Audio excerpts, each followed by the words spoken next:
Today, we honor the curious minds that challenge the status quo, break barriers, and explore the unknown to unlock new opportunities. To ignite real change, let's embark the spark of this moment. Hello, everyone. I am Nikita. I extend a warm welcome to all our incredible innovators to the elimination round of TUP Season X.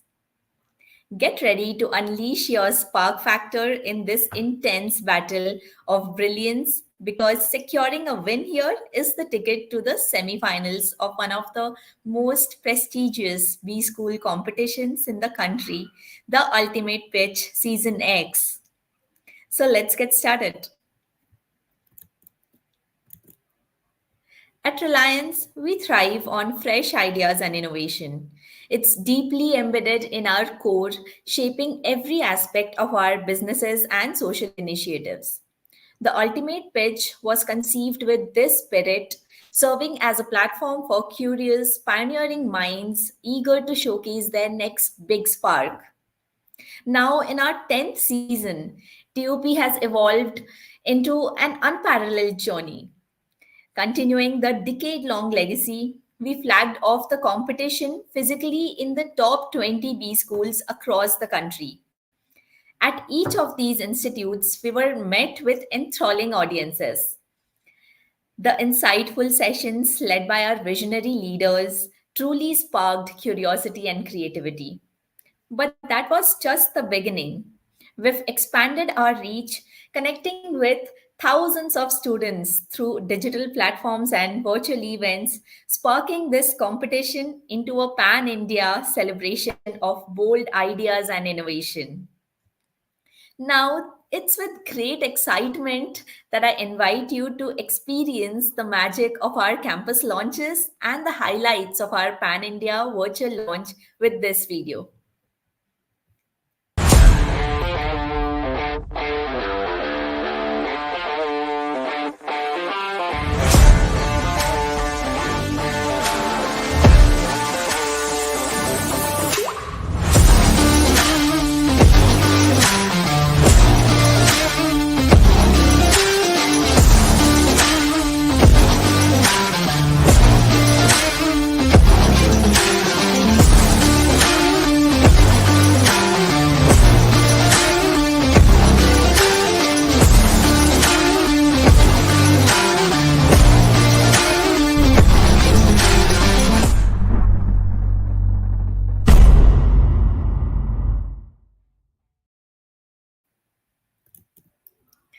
What an incredible response TUP Season X has received this year. Over 22,800 registrations, more than 1,900 idea submissions, with more than 1 crore website impressions and more than 155,000 social media reach. The launch of TUP Season X was a huge success. And now we move to the elimination rounds. A huge thank you to everyone for making this such a remarkable launch. TUP Season X kicked off with a bang. Innovators from across the country registered to showcase their spark factor and compete for the ultimate glory. Each idea was bold, visionary, and aimed at tackling real world challenges. Our evaluators worked tirelessly to ensure no submissions were unnoticed, carefully selecting those that had the X factor and that extra spark over the others. Those exceptional teams with remarkable ideas have qualified for the elimination round of this ultimate competition. A big congratulations to all the teams advancing to the elimination round of TUP Season X. Kudos to each one of you for bringing your spark factor in this competition.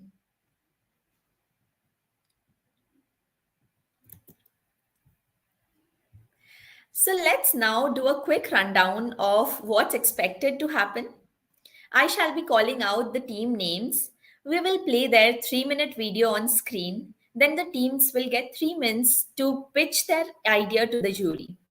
This will be followed up by a quick 3 minutes Q&A. We request the teams to keep an eye on the timer. Also, post each team's presentation, we will have the jury take a minute to score the teams individually before we move to the next team. So, you will be judged on five parameters. Your idea should be futuristic, solve a real world problem, challenge the conventional wisdom, practical and scalable, and it should have a strong business case. What's in it for the winners?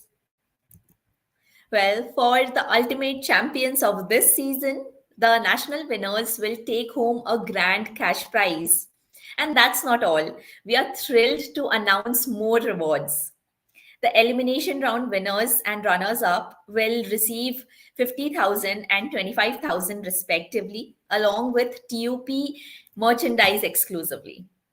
The national finalists will be mentored by CXOs of startups at Reliance, helping you ignite your spark factor even further.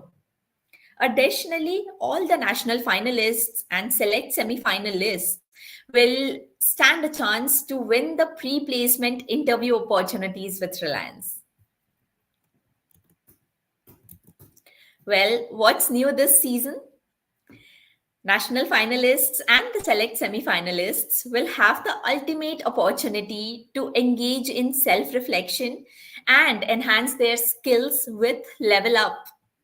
So get ready, bring your A game, and give it everything you have got. But hold on, what's a competition without a stellar jury? We are thrilled to have some of the brightest minds from Reliance with us today. They will be closely assessing your presentations, evaluating your ideas, and will provide their inputs at the end of your presentations. I am so thrilled to introduce our esteemed jury for this elimination round. Our jury one is Mr. Vaibhav Jha, who is the CEO of Reliance Cyber Elastomers Private Limited. And our jury two is Mr. Soham Shah, who is the lead of our electronics business at GeoMart in the Reliance retail segment. And with that, let's get started. I'd now like to call upon our very first team, Team Apex Analysts from the college SJM SOM. Hello everyone, I am Shubham Shinde. My name is Mansi Menaria, and in the ultimate pitch, we are going to present our idea on solar-based in situ milk cooling system for smaller farmers. Talking about the milk, India is the largest milk producer globally, contributing around 23% to global milk production. And its production is growing year on year, which also produces the need for proper storage facility.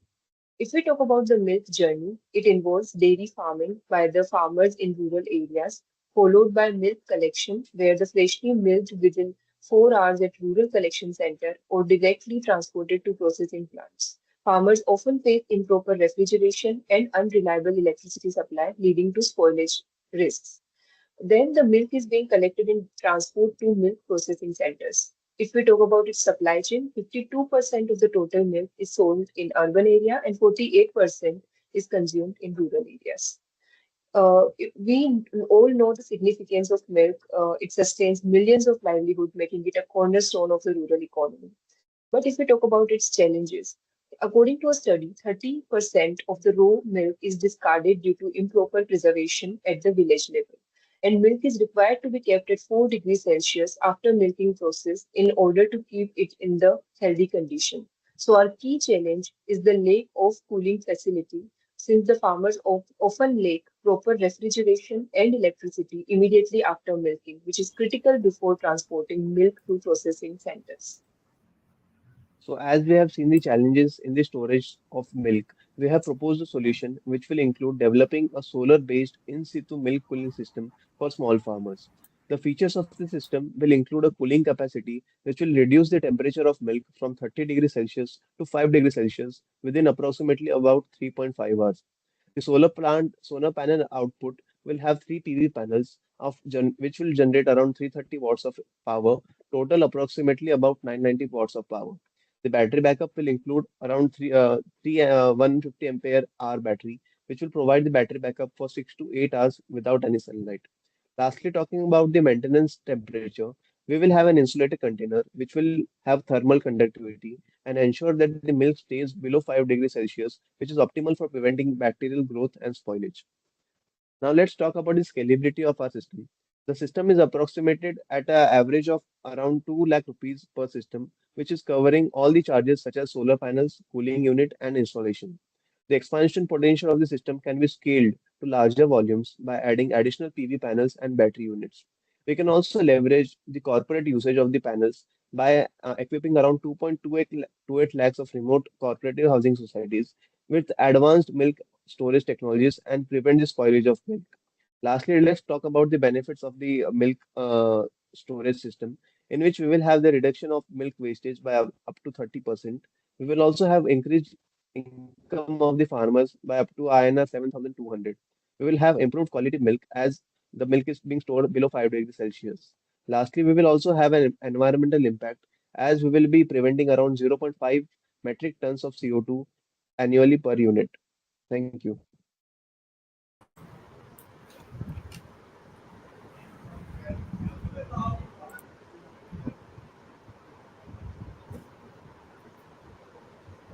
Okay, so am I audible?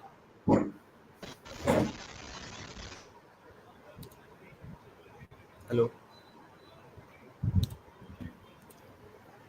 Yes, you're am I audible. audible? Okay, okay. Yes. Okay, so hello everyone. We are students from SGM SOM, and our idea is solar-based in situ milk cooling system for smaller farmers. So India is the largest milk producer globally, contributing 23% of global milk production. The consumption of production of milk has increased from 146 million tons in 2015 to 230 million tons in 2023. Dairy is a lifeline of rural India and sustains millions of livelihoods. Now, talking about the milk journey, it starts with dairy farming and proceeds to the milk collection system, in which the farmers generally milk within 4 hours at collection centers or directly transport to the processing plants. Further, it is processed into various products such as ghee, yogurt, and cheese to extend the shelf life. And lastly, it is supplied through the supply chain in urban and rural parts of the country.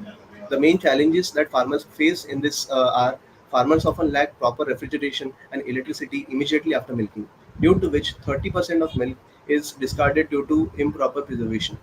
Milk is also highly perishable and prone to spoilage, especially due to India's tropical climate. Yeah, so in order to cater to this challenge, we have come up with a solution of solar-based in situ milk cooling apparatus, which is also known as the bulk milk cooler. The primary components of it are solar panel, battery, controller, and a whole refrigeration unit. The basic or the primary features this apparatus will be the its cooling capacity, which can cool up to 40 liters of milk in 3.5 hours, and it can bring the temperature below 5 degrees Celsius. And we'll be using solar panels of 330 watts each, and it will also have an additional battery backup of 6 to 8 hours without which can be used without sunlight, and it have a good temperature maintenance. Basically, we'll use a stainless steel material which can have a proper temperature maintenance and lesser thermal conductivity. Additionally, we'll also be using an agitator in order to have a uniform cooling throughout the tank. We have also got the design patent for it, and the primary benefits we suppose it will have will be a reduction in the wastage. It will have income increase of farmers. It will also have improved milk quality, and it will have a positive environmental impact. Now coming to the prototype part, we have followed the steps with the idea of generation, with the concept of testing and the prototype development, which currently cost us around uh, rupees 2 lakhs. And through the scalability and the refinement, such as bulk purchasing and the material optimization production and the improving of the design efficiency, we are expecting to reduce the cost significantly in the future. And this will grow us to make the solution more accessible to the farmers and enhancing the productivity and reducing the milk spoilage.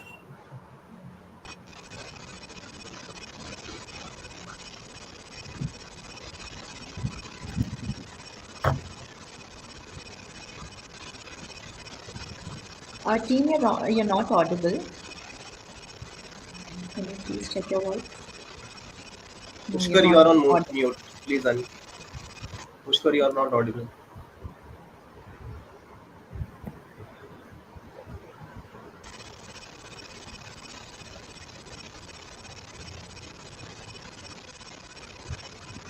Pushkar, you are not audible. Pushkar, yeah.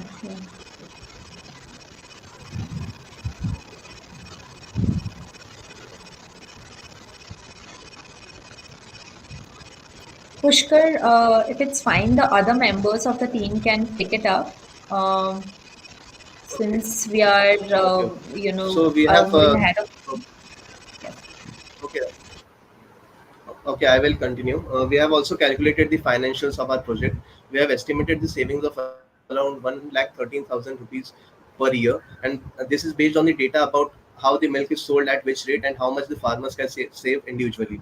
Also, we have calculated the break-even point, which will be achieved within year 2 and 3, and we after the point the farmers can begin to see the profits. Talking about the scalability of our project, it can target the cooperative societies, which are around 2.28 lakh in numbers, and are direct customers of our project.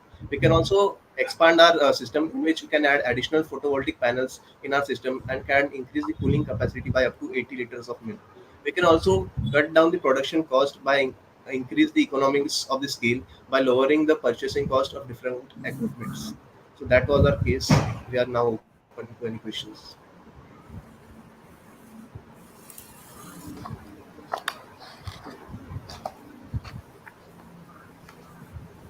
Thank you, Team Apex Analysts. We are now open to the Q&A by jury. Great. So is that the end of the presentation? Yes. Okay. All right. So Nikita, now we can ask them questions, right? Yes, Vaibhav. We have 4 minutes for the Q&A and we can ask Okay. questions. Yes, Soham, if you would like to go ahead first. Thanks. Okay, sure. So, what would be your go-to-market strategy?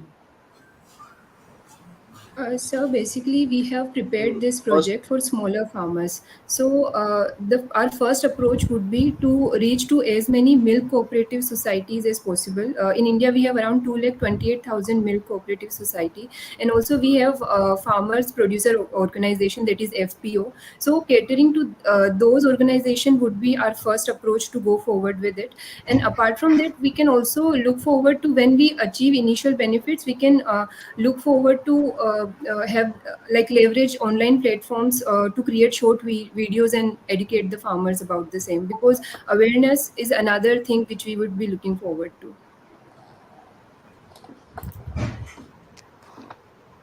Okay.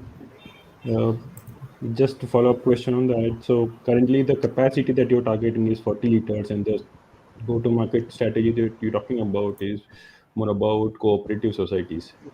So, the capacity that you have planned and the customer that you're targeting, is there a difference in that, like their requirement? Basically, yeah. So basically, there are around 8 crore smaller and marginal farmers. That means that would they like they generally combine and form a union. That is what we call the cooperative society, which are very remote in sense. But so basically, catering to their individual need is what we are looking forward to. Okay. Maybe please. Yeah. All right. Thanks, Soham. So very good presentation. Congratulations. Also, I have a little bit of a soft corner for you because I am an alumnus of the campus. I passed out around 16 years back from that campus. So good to meet you guys. Um, all right. So tell me, have you done any pilot test marketing for this product? So basically, I worked on currently it we have during my just final year. Yeah, sure, you can go ahead. If you... yeah, Mansi. Okay, so Yeah. as Mansi told that she has worked on the prototype, so we have not currently scaled up it in the market. We are just completed the product testing and development part, but we are yet to start the scalability and marketing part. So, sorry if I understood you correctly. You said that your target market is going to be cooperatives and not the milk farmers. Is that correct understanding? I think the cooperative society is the best way to reach to individual farmers because looking at the costing that we are currently having, it would be like it would be hard to reach to individual farmers. In order to raise awareness, like looking for first going to cooperatives would be the best approach.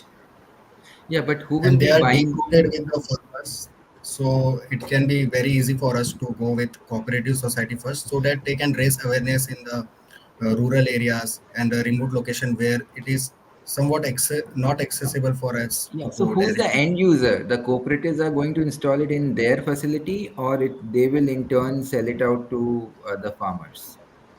No, the end users will be farmers because they are the one who are facing a shorter electricity supply, and they are the one who are facing the spoilage of milk and the losses. Yeah, so please explain to me if you're talking about a break even of more than 2 years, um, don't you think that it will become a non-starter for farmers from day one? How do you foresee, this whole thing playing out mainly from affordability and financing point of view? Uh, so as we have talked about the cost that we incurred during the making of our prototype, it was on the higher side because it was on a small scale project. And if we expand it, the manufacturing process, or we procure the items on a large scale, we will typically incur it on a lower cost, so that the break How even much point lower will cost reduce are you within a year. expecting? We What have kind of currently lower not cost? calculated any. We But have you must currently have not some calculated estimate, any right? lower cost. We can reduce the cost by up to 50,000 rupees overall cost. 50,000 rupees, right? So And sir, 25%. So Yes, with yeah, yes, sir. 25%. I would like to add on to that. There are generally subsidies provided by the government to farmers. So, like educating farmers about that and leveraging that would also be another approach to look forward to.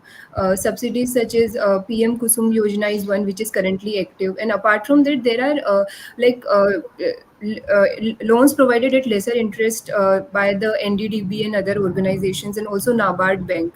So I think that is one approach we can initially look forward to yeah, I And in think also, sourcing farmers.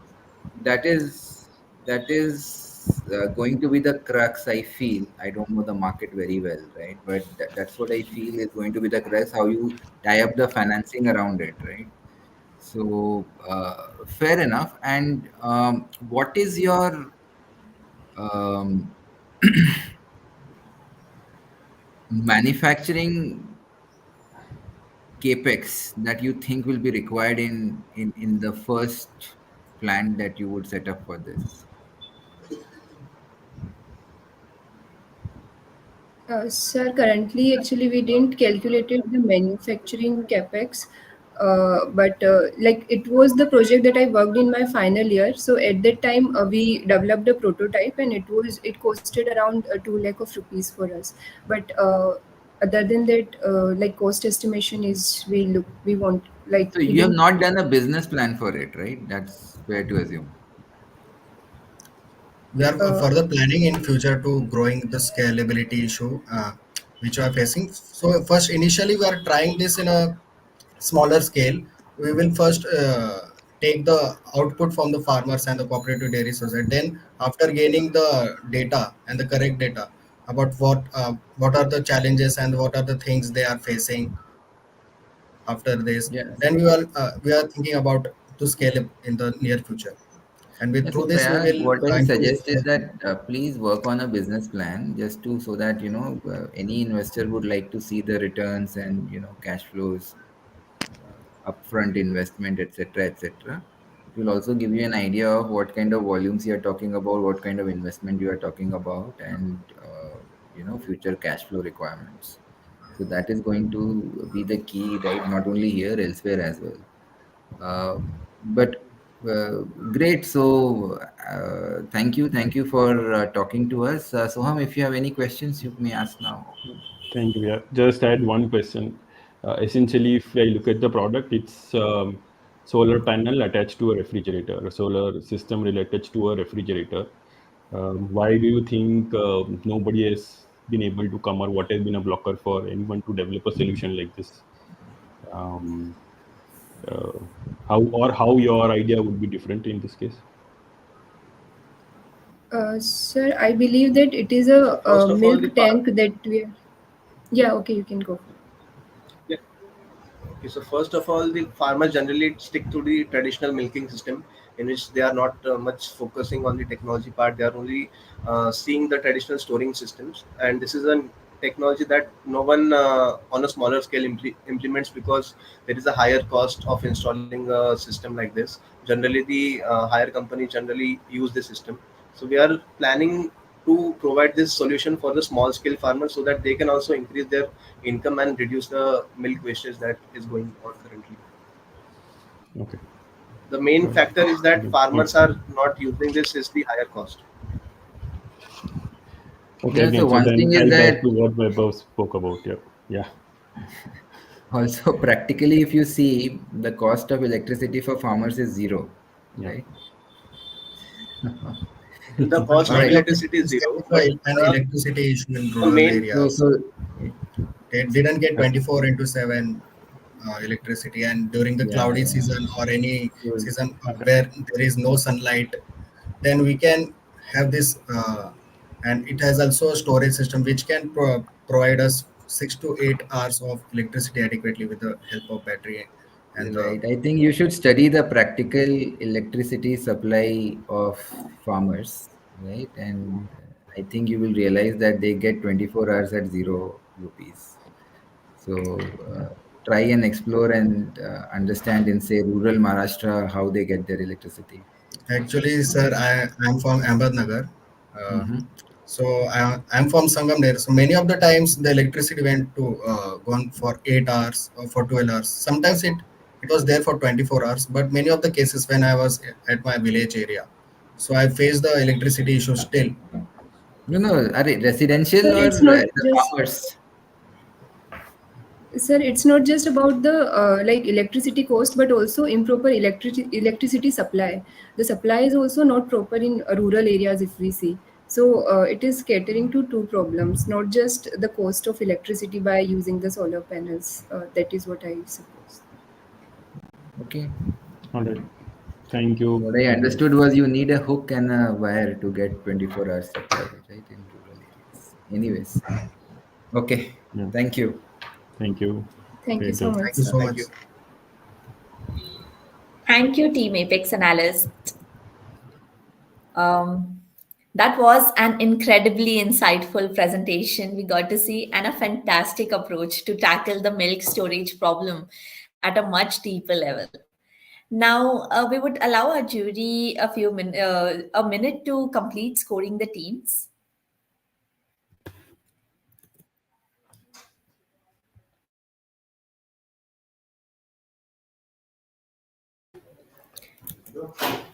Moving on, we are now ready for our next team. I'd now like to call upon the team 001A from IIM Rohtak. Last year in college, do you remember when the water from dorm dispenser suddenly started tasting awful? Oh, well, how could I forget? Everyone was talking about it. We didn't know if the water was actually contaminated or it was just some of our imaginations. Exactly. There was no way to check on the spot and nobody wanted to take the risk. So, at the end, we all ended up buying mineral water from the nearby stores. It was expensive, inconvenient, and honestly unsustainable. That experience really made us realize how vulnerable we all are when it comes to knowing the quality of our water. Right, and it got us thinking, what if there was one easy way to instantly see if your water is safe? That's where SipPure comes into play. Hi, I'm Sharyu and this is my co-founder Satvik, and we are excited to introduce SipPure, our product, a pH sensitive water bottle with a cap that changes color to show the quality of water inside. It shows the exact pH value of the water so that you know that whether your water is contaminated or not. That's right, no need for expensive equipment or complicated tech. SipPure uses simple chemistry to help you stay informed and hydrated. Most people don't carry testing kits, and even fewer know how to use them. As a result, we either gamble with the water we drink or spend extra money on bottled water. But that doesn't have to be the only option. That's where SipPure comes into play. We've designed a water bottle that changes the color of the cap based on the pH level of the water inside, giving you an instant, easy to read indicator. And around the cap, there is a scale that shows the pH value. The system is very simple. Blue means the water is neutral and safe to drink. Red indicates acidic, potentially contaminated water. Green signals alkaline water, which could suggest chemical imbalances or industrial pollutants. So whether you're in your dorm room, out for a hike, or in a new city, you can see the water's pH level at a glance and make an informed decision. You might ask, how is SipPure a viable solution? Well, it's simple, scalable, and solves a real everyday problem. Let's start with simplicity. There's no need for electronics or apps. The cap changes color on its own, and the scale around it shows the exact pH value. It's intuitive and easy to understand. And scalability, we have developed a manufacturing process that's both affordable and easy to integrate with existing bottle production. The pH sensitive material can be applied to caps on a large scale, making it a product accessible to broad market. Now, why is now the right time for SipPure? People are more focused than ever on the health and the quality of what they consume. Water safety is a growing concern, and the market for products that provide health conscious solutions is expanding rapidly. SipPure is more than just a water bottle. It's your all-time portable water tester. The color-changing cap and pH scale gives you a peace of mind and helps you stay safe and hydrated whenever and wherever you are. So join us in making drinking water accessible for and safe for everybody around us. One sip at a time with SipPure. Thank you.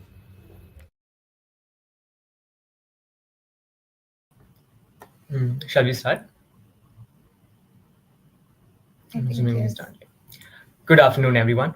So, why did we come up with this startup? Why can't this idea just submerge under the millions of ideas and initiatives that the two of you here might have come across? Simply, but why these 3 minutes with us will be worth it? Yes, that is what we're going to answer here. It was monsoon season like every year in Ghatkopar. But this time, my 8-year-old daughter fell sick. Stomach pain, fever, and then she couldn't even stand. At the hospital, we learned it was typhoid spread through our drinking water. I could not believe it. The very water we trusted was poisoning her. Watching her suffer, I realized clean water shouldn't be a privilege, it should be a right. These were the wails of a mother who lost a child during the Khatkopa water crisis, which is still ongoing in parts of the country today. So, what are we solving here? A 2022 BBC report based on a Lancet study states that over 5 lakh people in India died from water pollution in 2019. Traditional water testing is inconvenient, expensive, and slow. Bottled water consumption adds to plastic waste, harming the environment. Now, as for the product per se, we believe the video covered the basic functionality of the product. But after a thorough SWOT analysis of our product, we have decided to target the middle and high income earning groups, catering to everybody in our target segment who is away from home and doesn't want to worry over the possibility of contamination in the water that they consume. I will now be briefing up the manufacturing process. For the bottle cap, we are using high quality BPA-free plastic, a stainless steel to ensure it's both durable and safe. These materials resist corrosion, so they last a long time.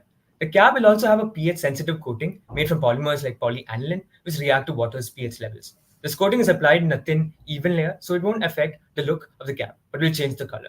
One might ask, with the chemical coatings and polymers used, how safe is our product for consumption? Well, to alleviate your concerns, let me tell you that we'll be prioritizing safety and health standards throughout our manufacturing process, while also ensuring that we don't harm the environment. All our bottles will be ISO 9001 certified, which ensures quality of manufactured goods for consumption. Also, following ISO 55100, that specifically ensures quality of bottles, jars, and other small containers. Now we have the final slide of the day. There's a reason why we kept this at the end. This slide serves as a bridge to what we presented today and what we have in store for the semis, hopefully.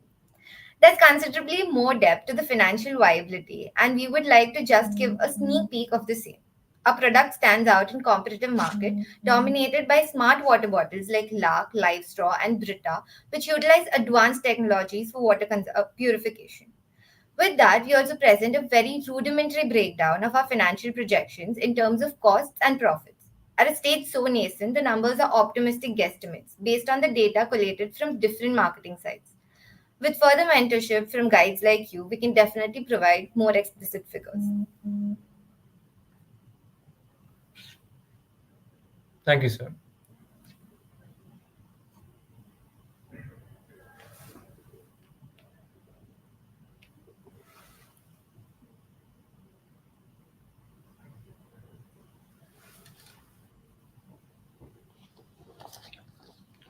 Above, if you want to start, you can go ahead.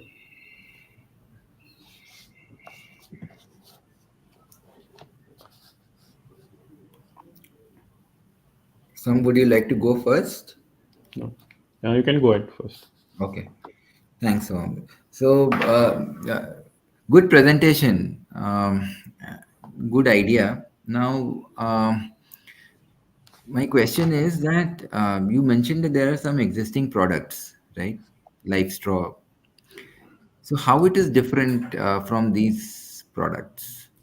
So basically, these are all testing water testing bottles. So what happens is, even if you look at the previous one, which actually appeared for Shark Tank, what they do is they provide proper testing water bottles at a cost of around at a price of around 17,000, 12,000, 13,000. They are high price water testing machines. Ours is Hmm. more oriented towards quick solutions. Ours is more of a preliminary test. So if you look at it, we are all of us have come to a world where everything is quick, be it quick e-commerce or be it anything else. And we've also transitioned to a world where we need quick health solutions as well.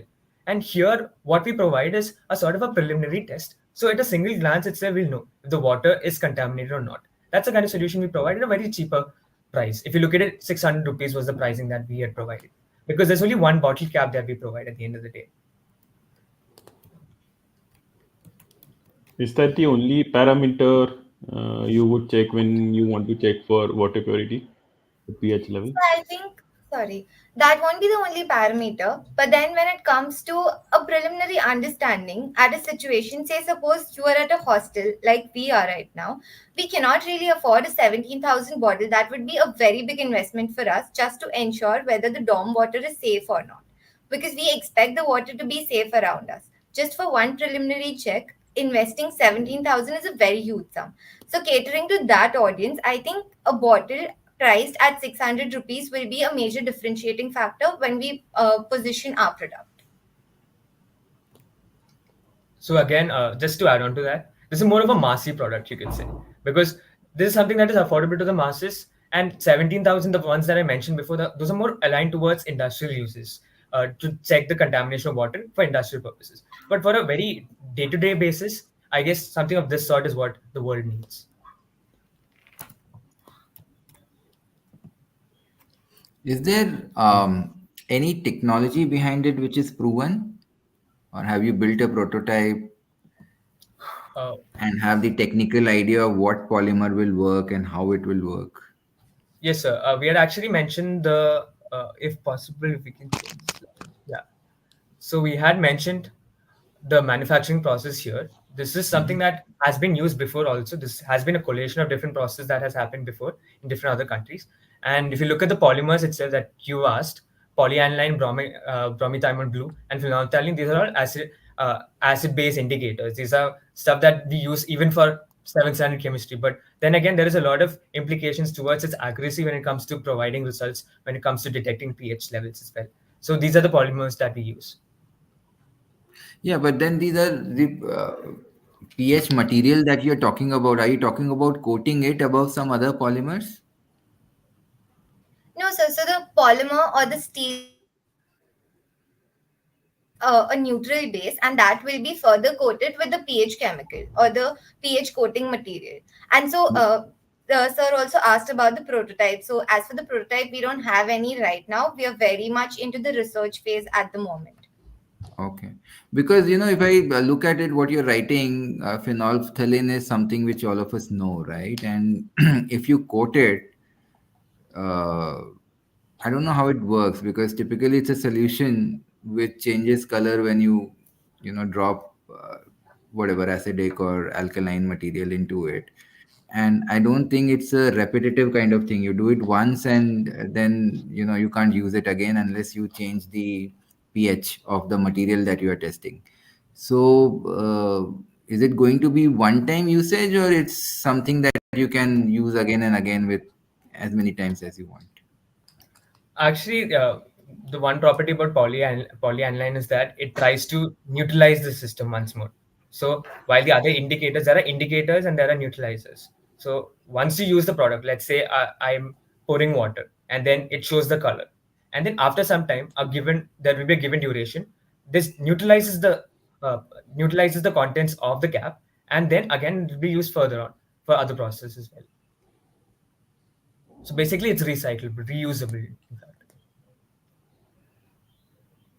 Okay, all right, thanks. That's all from me. Shuham, if you can go Yeah, ahead. just last one question. So you said the market price is going to be 600 rupees. Have you done any working on what are your costs going to be, and the so your basis your procurement plan that you make? Yes, sir. We have a proper breakdown of our costing. We actually have it here on our slide as well. If you see, the material we are costing it, we have an estimation of 100 rupees, and then when it comes to the pH sensitive cap, we have a 150 estimation costing, which will include the coating material and also the thin film deposition method, etc. Then for the packaging, we are sticking to eco-friendly solutions and durable solutions. So in terms of that, 30 rupees will be the ideal costing for the packaging. Logistics and distribution, right now we have priced it at 20, but it might also depend on the volume that we are producing, and also the places that we are accessing. So that is a little contingent when it comes to this. And the total unit cost that we might incur is at 300, but then the selling price, we have a 50% margin. The price breakdown overall is not extremely premium, but then there is also a chance with economies of scale coming into play, we might reduce it later. Once we have the product much more established in the market, we might also resort to letting the body of the bottle, which is in a way not that core product of ours. The core product is more about the bottle caps, which is the actual indicator. So the rest body of the bottle, we can also license it further to small manufacturers, which will again reduce our cost. All right. Yeah, thank you. May I just want to check your cost assumption. I think you know, on the bottle cost, etc., that you're planning versus what's there could be slightly different, but overall, thanks for the pickup. All right, Thank thank you you, so sir. much. Thank you.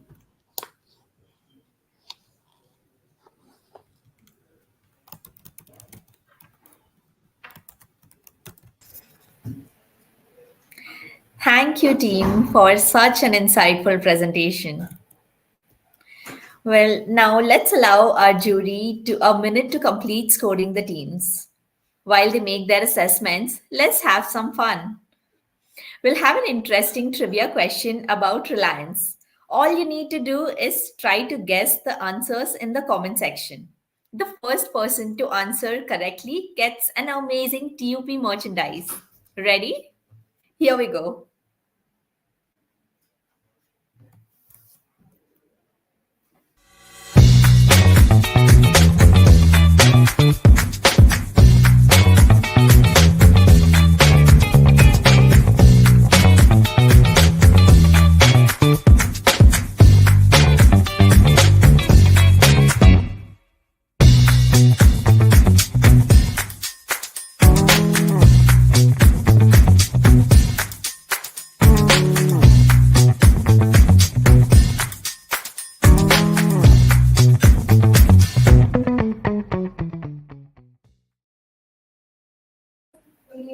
You've guessed it right, Shreya Tyagi.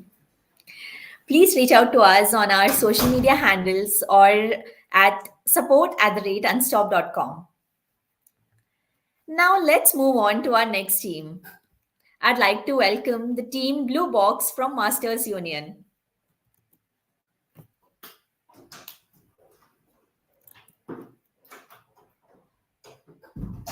In the coming wedding season, India will host over 35 lakh marriages, which is projected to generate an estimated spend of over 4.2 lakh crores. And a quarter of this is solely going to be used for wedding gifts. Unfortunately, many of these gifts are either redundant or impersonal for the couple. This problem calls for a solution. Introducing Blue Box. Blue Box is India's first one stop solution for creating a personalized wedding registry. Our goal is to transform how couples and guests approach wedding gifts and make it truly matter. So, what are these problems? The couples get a lot of similar gifts. One of the couples we met, in fact, got four dinner sets for their wedding. Such a waste. Guests, on the other hand, mostly give cash envelopes, and no matter how much we like it, they hold no sentimental value and are highly transactional. After the wedding, couples face the stress of managing these gifts when they should be focusing on their new life. Blue Box solves this stressful journey with a personalized registry. We spoke with more than 100 couples and created an ideal consumer persona. Meet Karan and Neha. They are 28 years old, living in Pune and working as analysts, earning around 35 lakhs combined. They take care of all their finances and always plan for the future. Karan and Neha are now planning to get married in September 2025 and will move to Gurgaon post marriage. They now have to start planning the expenses for the marriage and the relocation. Let us walk you through our first prototype. Users begin by choosing their status and then move on to discovering popular picks across categories like decor, experiences, and more. They can further choose from multiple products, adding their favorites to the registry while also including a sweet note for the guests. Finally, they set a delivery date and share the registry with their loved ones. The guests receive a unique link to the registry where they can choose the gift that they find the best for their loved ones using rich descriptions and also leave a heartfelt note for the couple for a lasting memory. Blue Box is committed to balance purpose and profit, offering a 12.4% social return on investment by promoting sustainable products and supporting unpopular charities.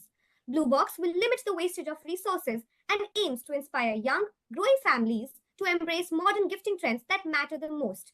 Through Blue Box, couples and guests can make meaningful and conscious choices that benefit both their personal lives and the environment. Bluebox is the first platform that meets the needs of both stakeholders, couples, and guests. Unlike platforms like Amazon or MyRegistry.com, which focus mostly on utility, Bluebox addresses the white space in the market with a combination of personalization and cultural relevance. Over the next 2 years, the prize money will be used to deploy vendors, develop UI UX, conduct beta testing, and target a consumer effectively. We are a team of 4 dedicated individuals who love to get and give gifts and have come together to challenge the age old stereotypes to create a more meaningful, practical, and personalized approach to gifting.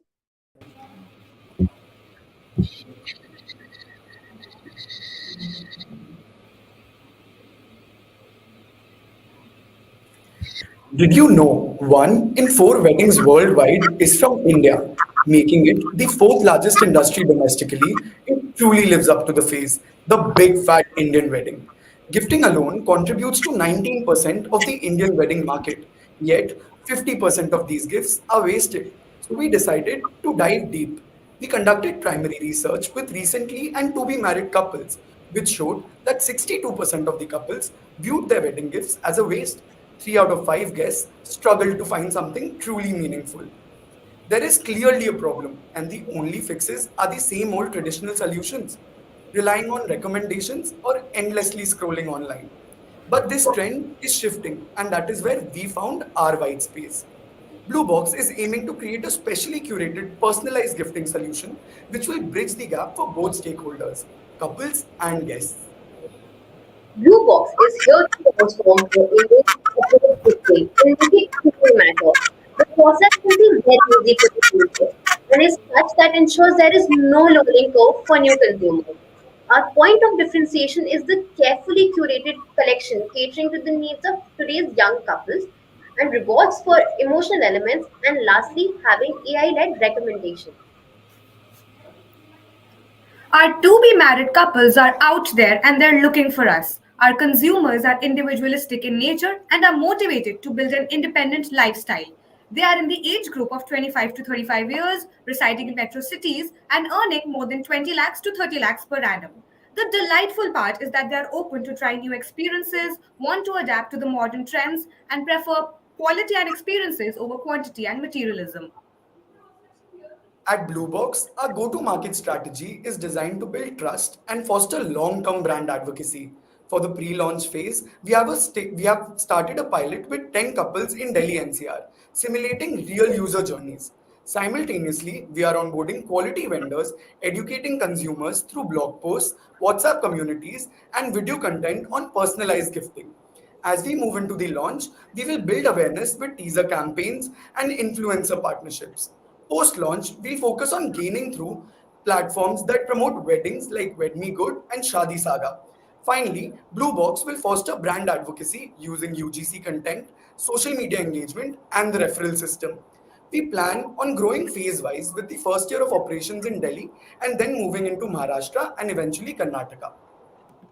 Blue Box revenue comes from a 2.5% service fee charged to couples and product margins of 25 to 35%. We expect to reach 2 crores in revenue in year 1, but with a 53 lakh loss. Our break-even point is targeted for Q1 of year 3. By year 5, we plan to increase margins to around 37% and achieve a 25% net profit margin with a strong growth in both revenue and profitability. Thank Thank you. you. We are open to feedbacks.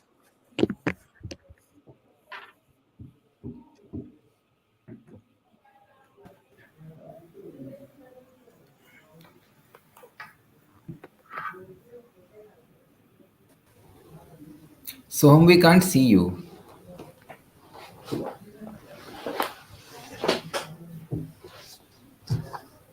Yeah, Okay. you want Anyways, to while start? Soham joins, yeah, now we can see you. Yes. You want to go first, Soham? Yeah, sure. Thanks, Vaibhav. Um, Thanks for the presentation. Eh, Interesting concept and a good presentation. So, enjoyed the preparation and showed the preparation that is done. So, thanks again for that. Um, Here in this business, what is the competition that you're looking at? So basically, there is no particular competition in the market as per right now. This concept is pretty popular in the US, right? Currently, we have Amazon Registry as a competitor, but they haven't really worked on the registry part per se. Now we have another platform called myregistry.com, but that is also not currently operational due to their reasons. But we might be the first enters into the market, and we have a first mover advantage right now. Also, sir, just to add to that, there are brands like Good Earth and Nicobar who have created specific registries for people to gift on occasions like Diwali, on occasions of housewarming. But again, those are very very high priced products starting from the range of 20,000. But I mean that this whole ecosystem is being adopted by bigger brands as well. All right. And as a user, if I were to use this uh, sort of a service, um, what would be my or customers' biggest concern be? What would be your uh, challenges to versus customer adoption? Hmm. Challenges for customer adoption that you anticipate to see within a Indian sort of an environment versus what you say that in US is already there. There is a lot of cultural difference on how we look at weddings and how they look at weddings. So, what is it that the challenge that you expect? Okay. So very, very fair question. In fact, when we were thinking about it, we were also trying to answer this. We have been in the process for the last 6 months, and we have been talking to the consumers on ground. I am a qualitative researcher by profession, and we have spoken to more than 50 plus couples. And the concern that they mainly represented is that, what will our guests and our family think? When we're asking them for the gifts, the whole stigma around log kya kahenge is the fact that we realized is something. But to that extent, we made them understand the fact that what are the problems that the recently married couples faced when we interviewed them, that they got 4 ROs as part of their gifts. They got rings worth of 25,000 for which the designs they don't even like, so it's just kept in their cupboard. So then they realized that okay, that definitely there is some kind of adaptation that is happening in the process. And the main concern is log kya kahenge, but we see that the trend is slowly shifting when they are trying to adapt to new trends. For example, eco-friendly weddings are happening now. Even tech weddings are happening now. So this is the main concern. Also, just to add to the point, we are targeting a segmentation which is very individualistic in nature. Right? These couples are very individualistic. They live without their family. They live independently in metro cities. So their approach to weddings are now shifting. They are more utility driven. They are more value driven. So the times are changing. We are tech enabled in India is also increasing. So that's how we are penetrating the market and taking the right moment. Fair enough. Vaibhav, you can go ahead. Yeah, sure. So, what is going to be your moat for this business, so to say. What I mean is, how would you prevent others from quickly copying it? People like Flipkart, Amazon, others. So I would like to Um, take that up. So the kind of consumers that we are targeting are becoming more and more experimental. For their weddings, they want curated products and experiences. For instance, so recently there have been a lot of upscale in curated events or curated cards for every wedding. They have theme-based events. There is, gambling. There is a gambling theme event. There is a theme-based haldi. There are cards. People spend a bombshell on cards as well, right? So we see that weddings are something so personal to people that they are willing to experiment and they are willing to think out of the box, and that is what makes us different. So the growth of D2C brands has tripled in the last 4 years. This shows that marketplaces, even though they exist, there is a huge opportunity for personalized and customized experiences, and that is what we want to tap into, sir. no, sorry, then probably I didn't understand your business model. Your business model is to create the registry, or to create, be the shop from where people would be buying. So we would be having more than 20,000 SKUs from where the couples can select their gifts. And we would also, and our products is not just limited to physical products. We have experiences. We have 11, 12 categories across kitchenware, homeware, barware. Then we have experiences from Make My Trip, gift cards from Airbnb and everything. So all of these things will be listed on the platform. And from there, the couples would add those, they would create their wish list. And then they would share that particular registry to their guest. Okay. All right. So basically, it will be basically you partnering with all these people, creating this Right. catalog, and couples selecting from there.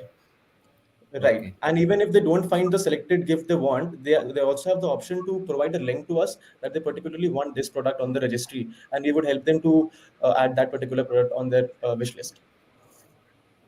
Okay. All right. That's all from me. Thanks. Thank you. Thank you Thank so you, much for everyone. your time, sir.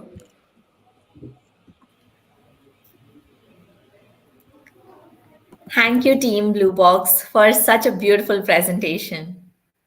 Moving on, we're now ready for our next team, the Team Hustle Squad from IIFT Delhi.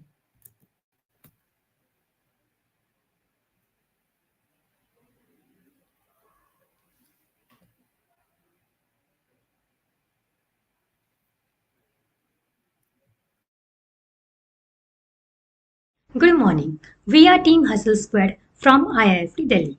So, every year, India's farmers produce over 500 million tons of agricultural waste. Unfortunately, much of it is burned, filling the air with harmful pollutants. This is more than just waste. It's an environmental crisis affecting our air, our soil, and our communities. But what if this waste could be transformed? What if it could power homes, enrich our soil, and provide sustainable resources for our communities? At the heart of this transformation is a simple idea, a system that seamlessly collects, processes, and redistributes agricultural waste. A closed loop ecosystem that transforms waste into energy, bioethanol, compost, and animal feed all in one network. Here is how it works. Multifunctional hubs are set up across rural India, equipped to process different types of waste into valuable products. First, we generate biogas from high moisture residues. This biogas powers rural communities, providing clean and affordable energy. Each hub can produce enough biogas to power local households, reducing dependency on fossil fuels. Next, we produce bioethanol from agricultural waste, helping India meet its biofuel targets and supporting energy independence. By producing up to 1 million liters of bioethanol daily, Reliance can lead the way towards cleaner fuel solutions.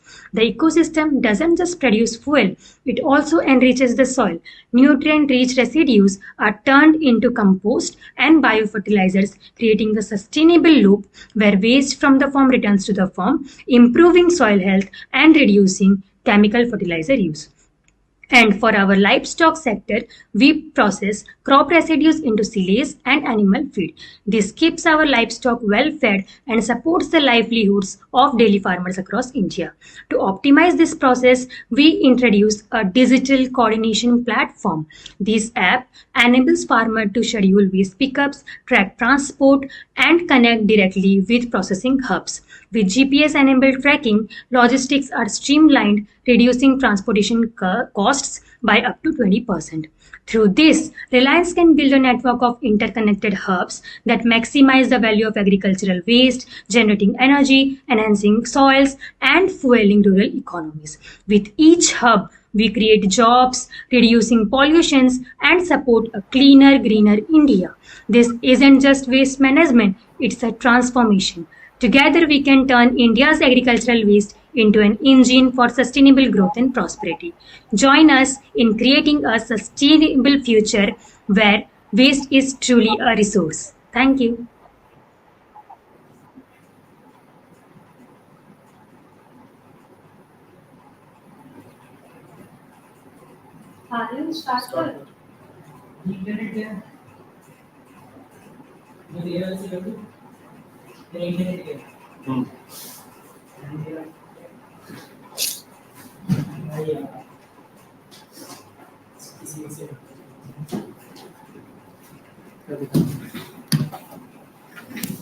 My channel.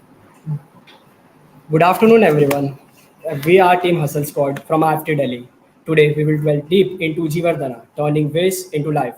India produces around 500 million tons of agriculture waste annually, with poor management leading to waste annually issues. Crop residue burning in states like Punjab contributes to a 50% rise in PM 2.5 levels, greenhouse gas emissions, soil degradation, and water contamination, causing over 1 lakh premature deaths. These immense potential in converting this waste into biogas, bioethanol, compost, and animal feed, promoting a closed circular economy and sustainable growth.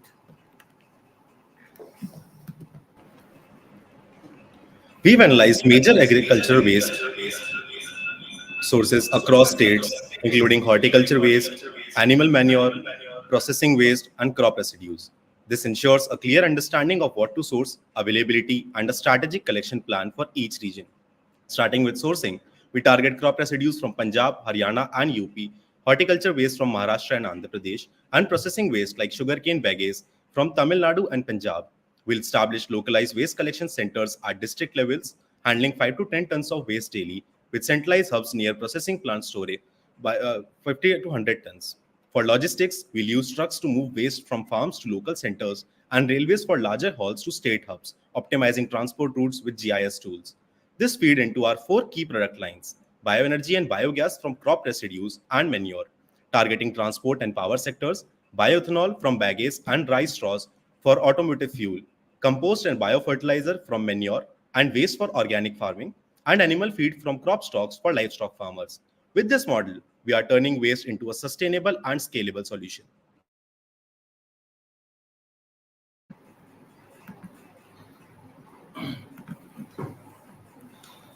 We have meticulously analyzed unit economics, detailing the capital and operating expenses for each processing line. We are investing 100 crores in state-of-the-art facilities for diverse agricultural waste, including biogas plants, ethanol units, and composting equipments, all designed to optimize efficiency and minimize cost. On the revenue front, we anticipate a strong sales from biogas, ethanol, and high-quality compost, and targeting gross profit margins of 25 to 35%. By year three, we aim to break even, underlining our model's viability and its role in fostering a sustainable, prosperous future. Our supply chain involves creating localized collection centers and centralized aggregation hubs, leveraging existing agricultural networks and infrastructure to minimize cost and maximize efficiency. In conclusion, a project just isn't about business endeavor. It's a well-researched, strategically layered solution to a pressing environmental issue, promising not only financial returns, but also promising and contributing significantly to sustainability efforts. Thank you for considering this opportunity to make a real difference.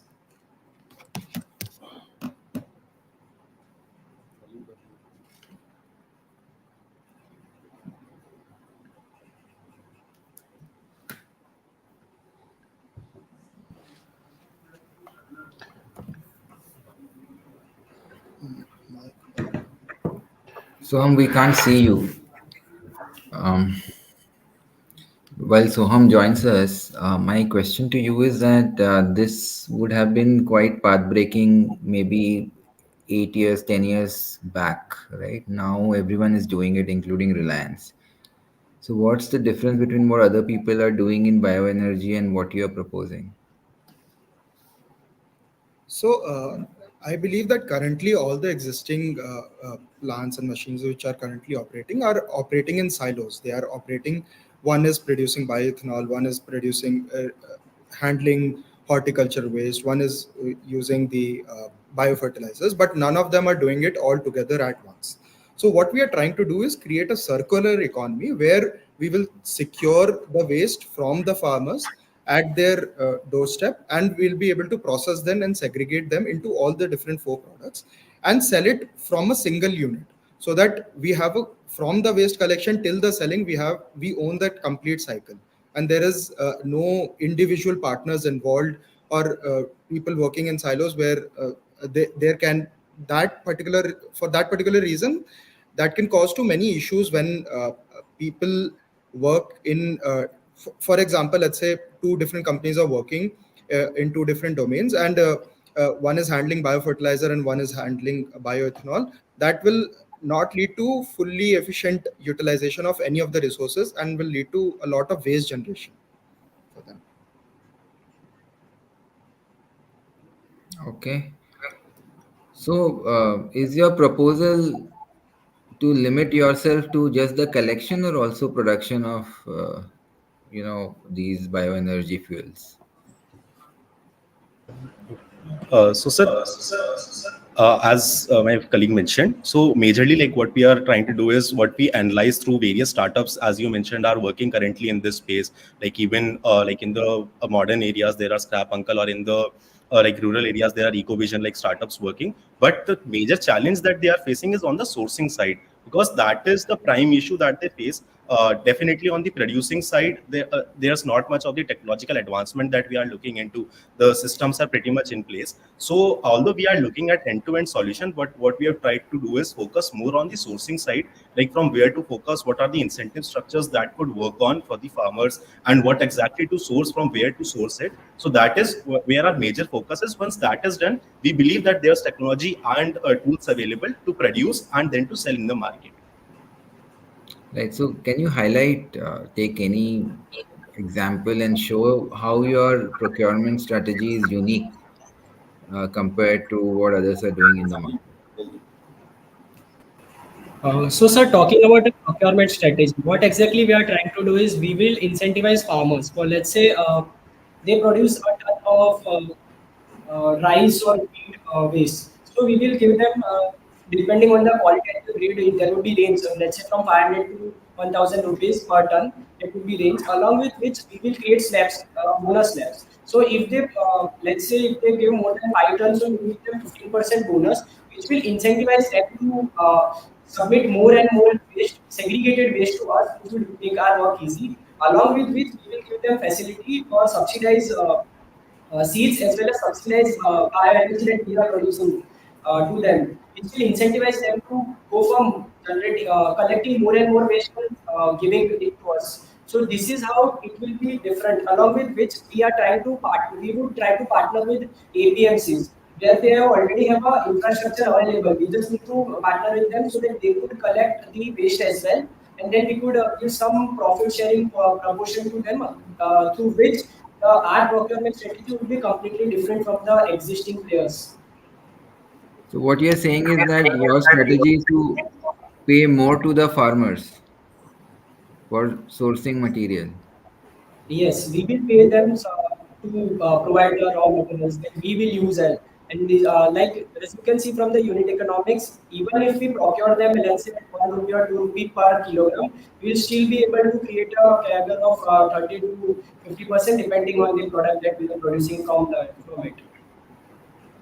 Okay, and if this is the key differentiator, then don't you think that this is going to make the competition follow suit? And right now, all the big companies are into this. So, how difficult will it be for them to outbid you? So since we would be the first mover and we will have some tie-ups with market committees, along with which we will also try to build on the government initiatives that are being done, and considering the control that Reliance has in the market and the how set the Reliance is in the market in the later stage, we can capitalize on it, which will give us a very strong competitive edge, which I think that other companies would not be able to cope up so quickly. And since it's a complete ecosystem, so creating a complete ecosystem in such a short time would not be viable for any other company in such a time. Okay. All right. That's all from me. Soham, you can go ahead. No, I mean additional question. Okay. Just feedback, as in uh, first mover, as Weber said, right? You should not look yourself as a first mover advantage. I think you guys should look at because now you're starting. You should look at both sourcing and your technology advancement, because that is where, instead of following the suit, you have to do something different, right? So what incrementally different you can bring in, which could work in favor to you, that I should think about and then proceed.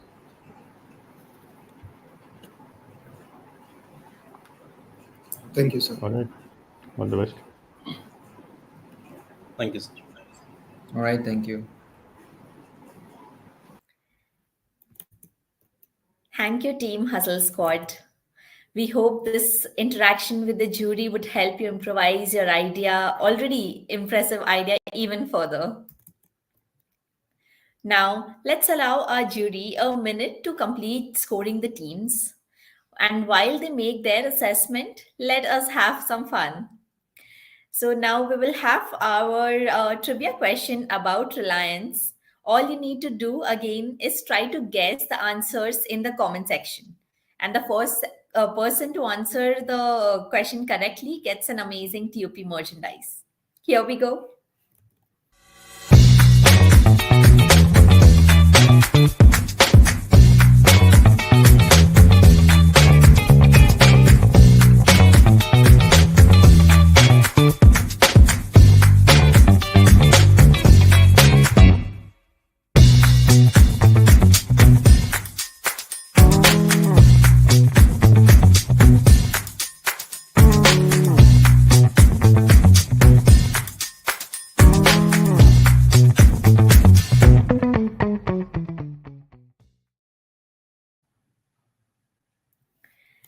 Pradumna, Joy, you've guessed it right. Please reach out to us for your merchandise on our social media handles or at support@unstop.com. Now, with this, let's move on to our next team. I'd like to welcome the team Dream Chasers from the Goa Institute of Management. Over to you, team. We are Team Dream Chasers, and this is our ultimate pitch for smart spectacles with AI-powered bone sound technology. This solution aids individuals with autism, ADHD, OCD, anxiety, and similar disorders using AI-integrated eyewear and bone sound technology.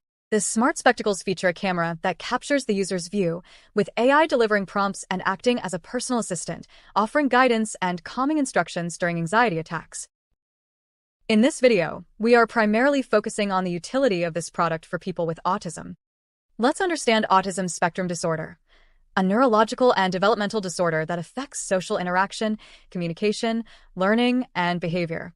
It impacts about 1 in 100 children, with signs often detectable in early childhood, although diagnosis may come much later. Common problems of autism include difficulty understanding others' thoughts or feelings, struggling to make friends, anxiety in social situations, a need for routine and distress when it changes, difficulty expressing emotions, unintentionally appearing blunt or rude, and often missing sarcasm. Let's see a scenario where a person with autism can face difficulties in understanding social cues. Hey, don't move. Give me your wallets, phones, everything. Keep your hands where I can see them. I said get out your wallet. I can't. Why the hell not? You said keep my hands where you could see them? Now, let's see a small example where our device can help in understanding expressions and social cues. A man sits with a sad expression, and the autistic woman appears confused. The smart spectacles then step in, reading his expression and prompting her to ask if he's okay, as he looks sad. Now, let's understand how these spectacles work. Firstly, frame is made from lightweight, durable, hypoallergenic materials like flexible acetate for comfort and safety. It features adjustable nose pads, adapts to various face shapes, weighs under 50 grams for extended comfort, and offers IPX4+ water and sweat resistance, making it ideal for daily use. Coming to the camera, the eyewear features an 8 to 12 MP camera with full HD or 4K video, a 120-degree wide-angle lens for environmental scanning, and AI-powered real-time object and person recognition with verbal cues. It includes adjustable privacy modes and low-light sensors for versatile use. Lastly, the device uses bone conduction transducers to transmit sound directly to the inner ear, leaving ears unobstructed. Optimized for speech frequencies, 500 Hz for kilohertz, it includes active noise cancellation, ANC, to reduce background noise, along with a noise-canceling microphone for hands-free communication and AI interaction. Now, coming to the business roadmap, over 75 million people globally are diagnosed with autism. The global market is projected to reach $31.25 billion by 2027, with the autism segment alone accounting for over $6 billion, highlighting rising demand for specialized solutions.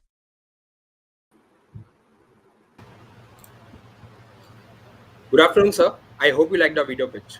Our objective is to raise public awareness regarding these disorders by making people look at these individuals as equally capable, and our product is right there to enrich their experience in the process. Moving on with the presentation, we would like to elaborate a bit on the problem statement and key features of our product.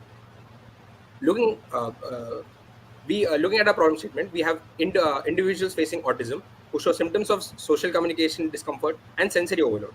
In the video pitch, we have seen how the individual is unable to assess a dangerous situation and is not able to react rationally. Next, we have dyslexia, which is associated with individuals having difficulty reading and understanding written language. A very popular Bollywood movie, Tare Zameen Par, has been made addressing this very issue. Now, I would like my teammate Rohit to continue with some other information about the features of the product. Yeah, now let's explore the diverse range of features our product offers, each designed to provide tailored support and enhance the daily lives of users. One of the key features is emotion recognition, which detects facial expressions in the user's field of view. As we have seen in the video, the spectacles see a sad man and guides the autistic girl to ask about his well-being. Then we have features like text-to-speech and vice versa, and object and environmental recognition, which can assist with navigation and can identify and label objects in the user's surroundings. Our product can also help with routine reminders and task management. The spectacles also allow mobile app integration and integrates with popular voice assistants like Google Assistant or Siri. This allows users to interact hands-free for tasks such as making calls, sending messages, or controlling smart home devices.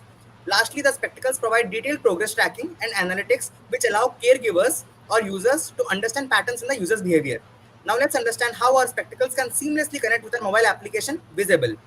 First, the user has to create their profile by registering on the app using their name, age, gender, and mobile number. Then they will get the option to choose the disorder that the user has. The user can select one or more options here, and with this step, our advanced smart AI will customize itself according to the disorder of the user. The app allows users or caregivers to create multiple profiles for different environments, such as home, school, or work.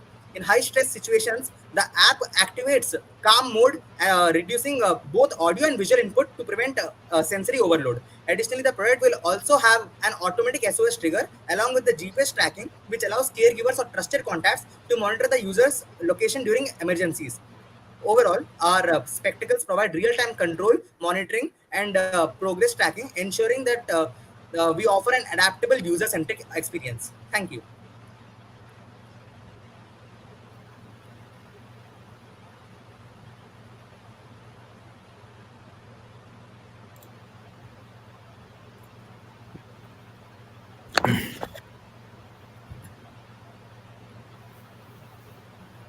Good presentation. Thank you for sharing the idea with us. I'm While trying to about understand points, the. I can start. Yeah, sure. First of all, very uh, interesting and innovative idea.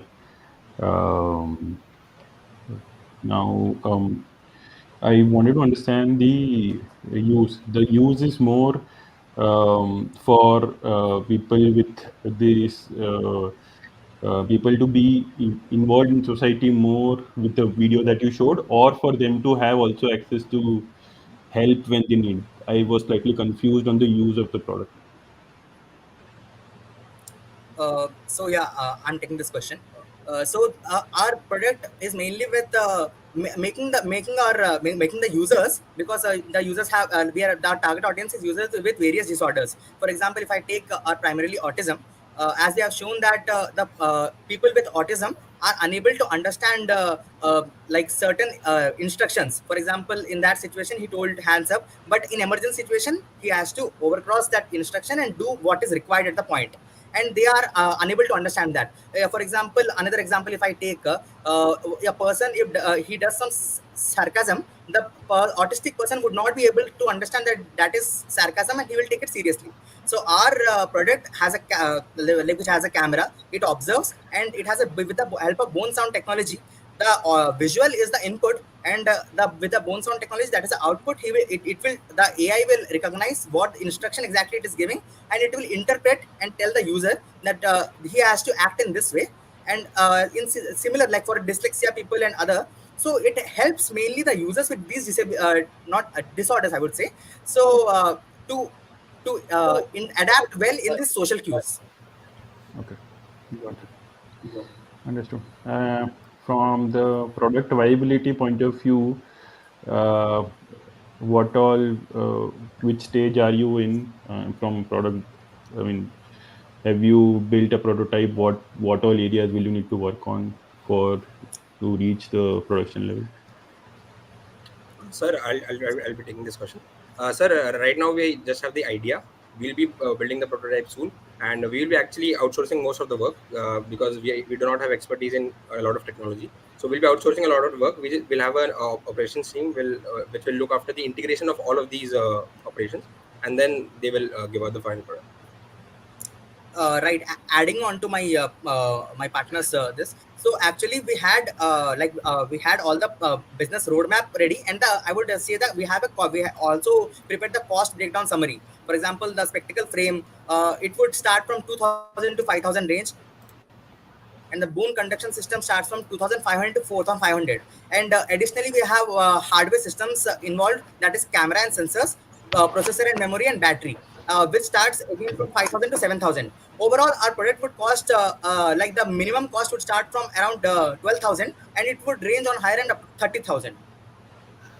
I was more talking from technology point of view because this is clearly a technology product. So, if you are outsourcing, then what is it that you're bringing in terms of your unique technology, which will differentiate you?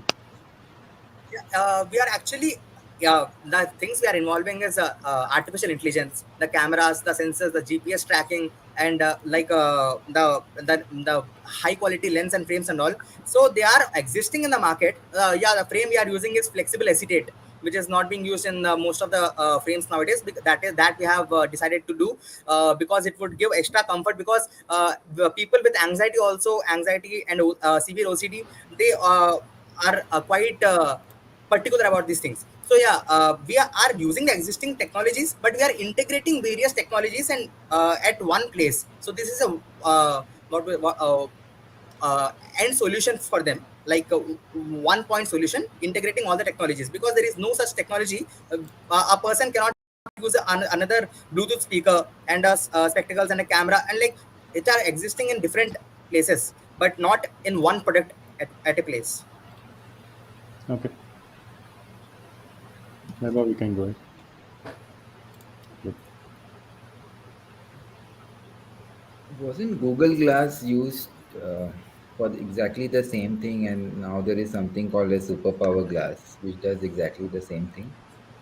So, Sir, how are you going to be different compared to them? Sir, the Google Lens that is there in the market, so it shows you visuals, and I think that can be confusing a lot of for a lot of people with these disorders. They can be confused by these visuals. We are not providing visuals. We are taking inputs as a visuals, and we are providing the output as through the bone sound technology. That is the difference. Sorry, output as what? Bone sound Bone technology sound technology. are frames. Oh, bone sound technology. But have you checked out superpower glass? Yeah, I have checked superpowered class also. Oh, So actually, it has a camera. They are focusing mainly on autism. Our product does not focus mainly on autism. It also has features like text to speech and speech to text translation, which helps for people with dyslexia also, as you have seen on that movie Tare Zameen Par. So it is not for a single disorder. Firstly, we are focusing on multiple disorders.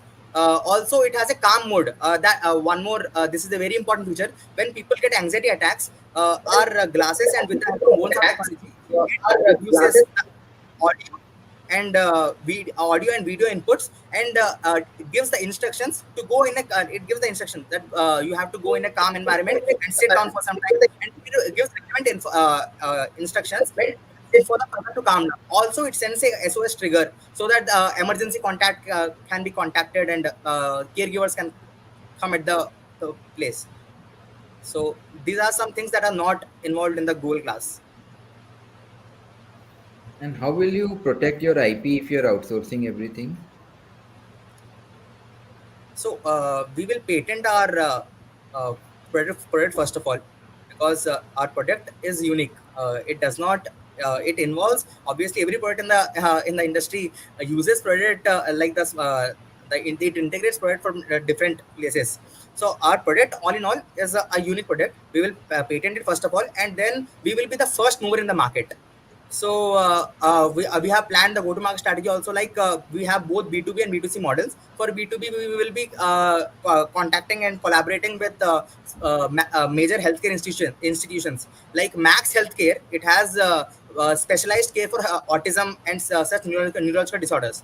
So we will be collaborating with big hospitals like Max Healthcare and NGOs that are mainly towards Down syndrome and such neurological disorders. So and also some specialized schools.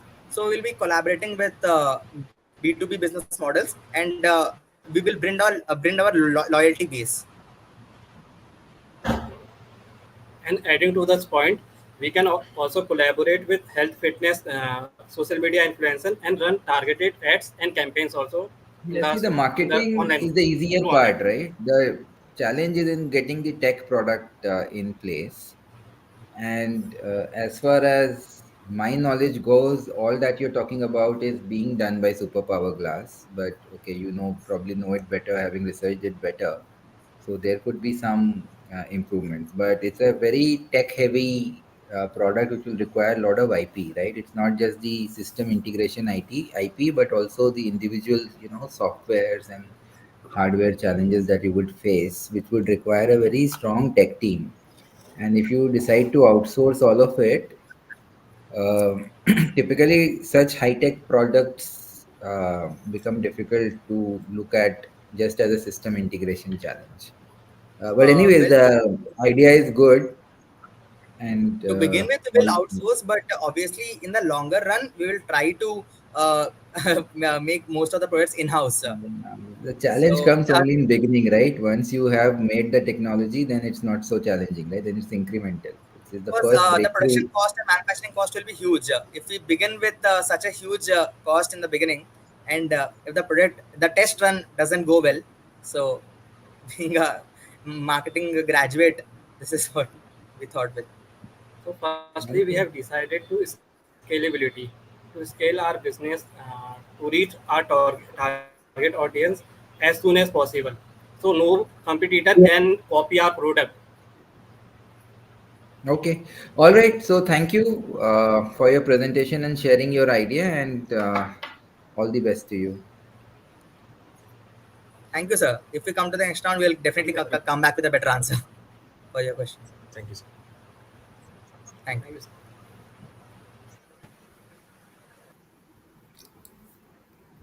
Well, thank you so much, Team Dream Chasers, for such an incredibly important presentation. Moving on, we are now ready for our next team. I'd like to call upon the team Future Architects from MDI Gurgaon. Over to you, team.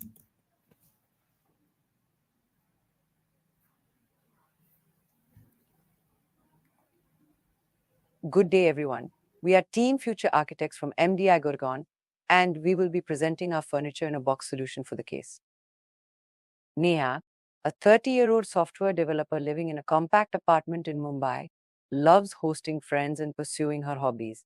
However, her bulky furniture leaves little room to move around. This isn't just Neha's challenge, it's a reality for millions of urban professionals in cities like Mumbai and Bangalore, where living spaces are constantly shrinking. To address this issue, our team collaborated with T.U.P to introduce an innovative foldable furniture line inspired by Kenchiku cargo designs. This furniture doesn't just save space, it transforms how space is used. Whether it's a mobile bed, kitchen, or workstation, each unit folds into a compact form, occupying 56% less real estate and being 15% lighter than traditional alternatives. Our research shows the folding furniture market is projected to grow significantly, driven by the needs of millennials, Gen Z, and commercial establishments such as hotels and restaurants. The CAGR for foldable furniture is expected to rise by 7.80% from 2023 to 2031. This emerging market is primed for disruption, and we aim to lead this transformation. To capture this potential, we've crafted a robust go-to-market strategy. First, we will partner with online platforms like Amazon and Flipkart, reaching the 67% of Indian consumers who prefer online shopping for furniture. Additionally, we'll use an augmented reality R app allowing customers to visualize our products in their homes before making a purchase. Furthermore, our pop-up stores in high-traffic urban areas will provide hands-on experience, while influencer marketing will help us reach urban customers with space-saving needs. By combining product innovation with strategic marketing, we're set to revolutionize how urban India views and utilizes home furniture. Thank you.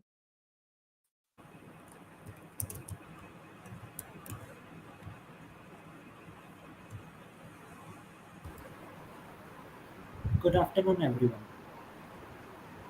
We are Future Architects team from MTI Gurgaon, and it is our privilege to present our innovative project on foldable furniture. The modern urban lifestyle demands smart, space-saving solutions, and our design caters precisely to that need. Cities are getting more crowded, and living spaces are shrinking. Whether it's working professionals like Neha, or a software engineer in Mumbai, or families in compact houses, maximizing space is a common pain point.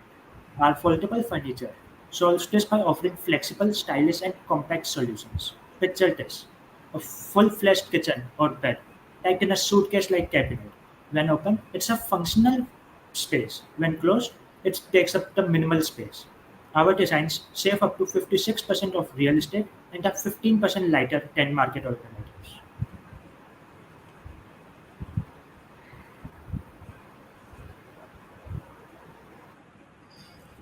Now I'm excited to present our innovative route to market strategy for a foldable furniture range.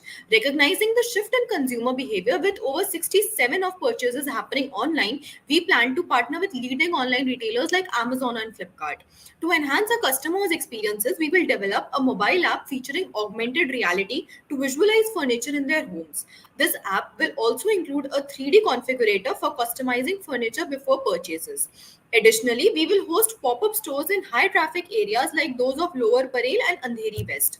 Our promotional strategy also includes collaboration with top influencers such as Viram Shah and Shalini Ganguly, leveraging platforms like social media for product reviews, unboxing videos, and giveaways.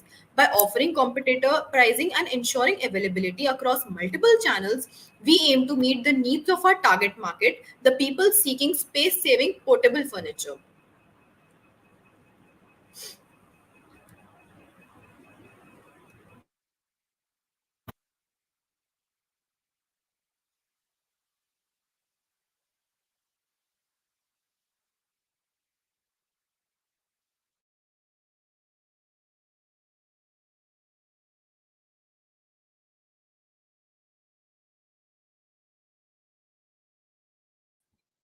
Is my screen visible?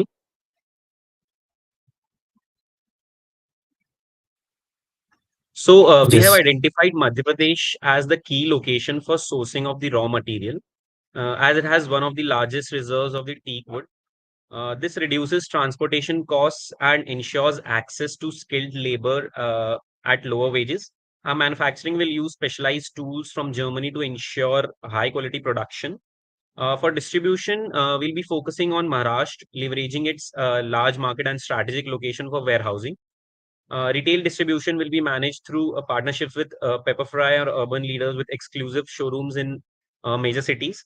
The supply chain spans from raw material sourcing to reverse logistics, focusing on design, geographic distribution, supplier collaboration, quality control, and sustainability with renewable energy powering the plants.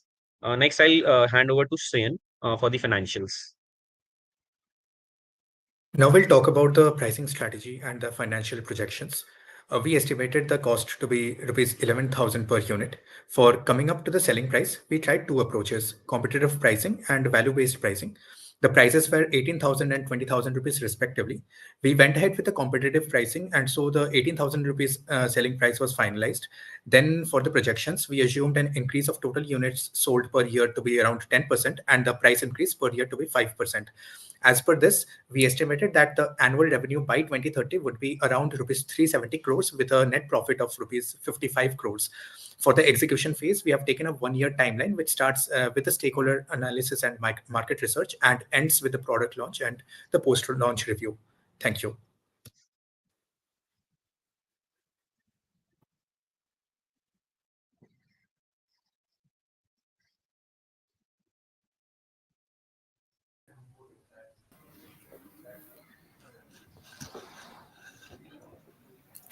Above, do you wish to go ahead?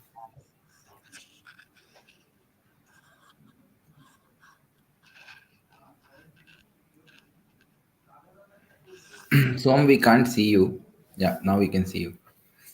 Yeah. You want to go first, Som? No, please go ahead, Vaibhav. All right. So, just one question from my side. Who are your competitors and how you are unique compared to those competitors?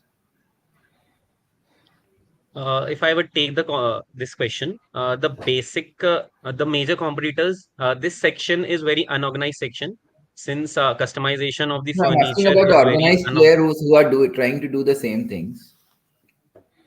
okay. So means the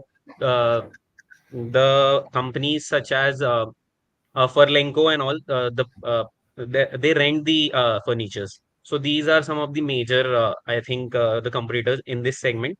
Also, if we go to customization, I don't think there are many major competitors in this segment that can provide the same, since it's an unique idea that has not been scaled up in India, and it is majorly in Japan and all other Asian countries where also there's a space constraint involved in the housings.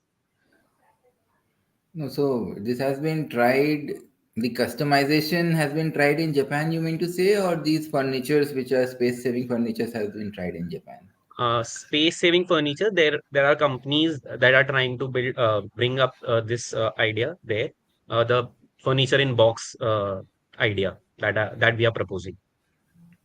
Okay. And so you said that customization is something which you bring new to the table. Is Yeah, that this is a right? customization.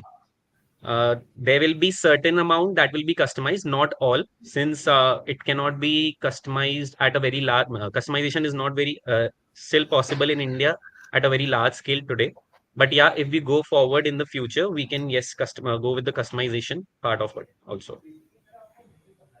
So how are you ensuring that all that customization that you are saying is a differentiator is going to be achievable when others are not able to execute it? Um, we'll be going with the market study, and also since we know that there's a very lot of space constraints, and we have also seen customization in terms of like a single furniture can be used in multiple ways. For example, we have seen furnitures coming up like that can be used as a rack as well, and once if we customize it, that can be used as a dining table also. So this is a requirement that has been coming up in India since space constraints are increasing. So yeah, it is scalable in the future, but we have to create an awareness and also break that taboo that yeah, furnitures can only be fixed and can't be moved or cannot be used for the multiple purposes. Okay, all right, thank you. So then what I'm hearing is that it is the use and the design which is going to be unique. Yeah. So then again, that will pose a question on how will you prevent others from you doing the same thing, because it's easily replicable. Uh, Sorry. okay. Ronak, can you Am take this I? question, please? You need any clarification? Can you please repeat it once? I couldn't get Okay. it out. What I was saying, what I understood was that the design of the product being foldable, using less space, etc., that is going to be your sort of a product strategy Yes. in this market. How will you prevent others from copying it, because it is like those designs are easily replicable? Okay, so I agree that there are chances that we don't get a patent for these things easily because these aren't original designs by us.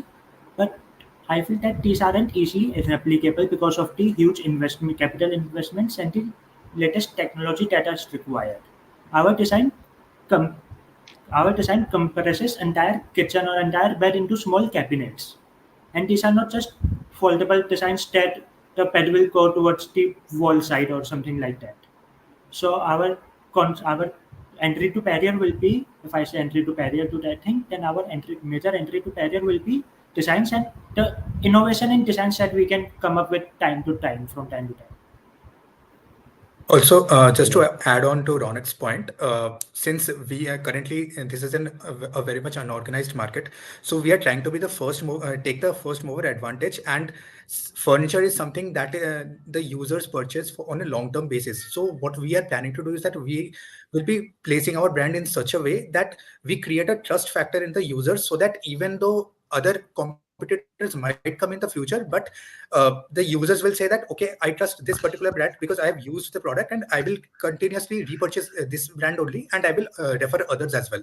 So this is what our plan is. All Adding right. on to my teammates' point, so the basic thing we'll play on is the first mover advantage and the customization which is involved. Like we plan to launch it in the suburban areas where space is a biggest constraint of all times, and fitting it into the finances, we will customize it as per the customer's need. So yes, this is a valid thing that it might be replicable, but then our idea has a first mover advantage involved in it, and also the factor that it would be customized according to the customer's need of their depending on the kind of home they are in currently. All right. Okay. Thank you.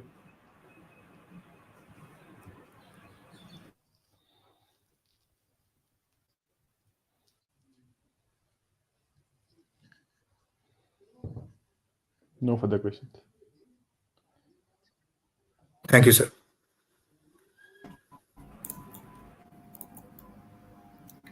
Well, thank you, team Future Architects. This was an incredibly insightful presentation that you've just shown us. As the jury deliberates, here's another fun trivia question about Reliance to keep you engaged. Please share your answers in the comments.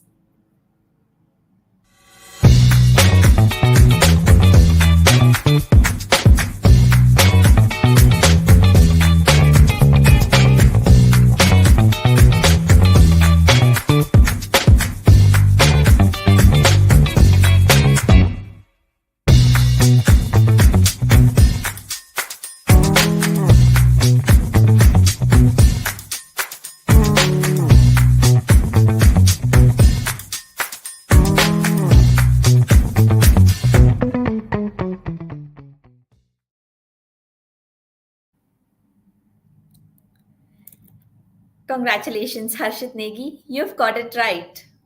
Please reach out to us on our social media handles or at support@unstop.com for your goodies. So, moving on, we're now ready for our next team. I'd like to call upon the final team, but not the least, the team Charche from NMIMS. ਚਾਲ ਪਿਆ ਦੀ ਐਸੀ ਨਿਰਾਲੀ ਜਿਵੇਂ ਪਹਿਲਾਂ ਪਾਇਆ ਮੋਰਾ Founded in 2022 in Nagloi, Delhi, Church and Empty Space challenges the notion that art is only for the privileged. It aims to create an inclusive environment for all the communities and backgrounds. Taking this mission one step further, we're developing a digital platform to serve as a one stop hub for performing art enthusiasts, acting as a community builder, aggregator, and fundraisers for artists. This platform will foster connections, support creativity, and ensure that art is accessible to everyone. अक्सर कलाकारों को कई मुश्किलों का सामना करना पड़ता है, जैसे पैसे जुटाना, दूसरे कलाकारों को ढूंढना और नाटकों और वर्कशॉप की जानकारी देना. And this was deduced by us by conducting a survey with 600 plus respondents. Also, the survey revealed that 80% of the artists find collaboration very important, and 90% of the respondents are interested in community building activities. There's a huge opportunity to capitalize on this demand. Over 40% of the people are willing to spend between 2,000 to 5,000 rupees per month on performing arts activity, with approximately 7% willing to spend more than 5,000 rupees. Additionally, 80% of the people are interested in investing in production with a return on capital. And hence we want to launch this app with our 4 segments catering to different demands. जिद, हमारे भीतर की वो जिद जो लगातार व्यक्त करते रहना चाहती है। जिद के जरिए हम उन तमाम होस्टिंग स्पेसेस और कैफेज तक पहुंचेंगे जो आपके शहरों के अंदर ओपन माइक्स करा रहे हैं। कलाकार और नाट्य संस्थाएं अक्सर आर्थिक अवस्था के आगे हार जाते हैं। भूख के जरिए इनकी प्रस्तुति को क्राउड फंडिंग का लाभ मिलेगा। हर कलाकार का ख्वाब होता है कि उसकी प्रस्तुति लोगों तक पहुंचे, उनके जहन के अंदर तमाम रंग भर दे। ख्वाब के जरिए हम रंगमंच को बढ़ावा देना चाहते हैं। हाल ये है कि हम सब सुने जाना चाहते हैं, सब कुछ कह देना चाहते हैं। रफाकत, इसके जरिए कलाकार हमारे प्लेटफॉर्म पर अपनी एक प्रोफाइल बना सकता है। उसका नाम क्या है, वो कहाँ से आता है, उसकी किस कला के अंदर रुचि है, इस तरह के तमाम सवालों के जवाब देकर वो हमारे प्लेटफॉर्म पर रजिस्टर हो जाएगा। Hi Shark, I'm Anushka Asthana. Hello Shark, I'm Shrama Rajan. Hello, my name is Kashi Kumar Dubey. And we together co-founded चर्चे। आप सभी को चर्चे मुबारक।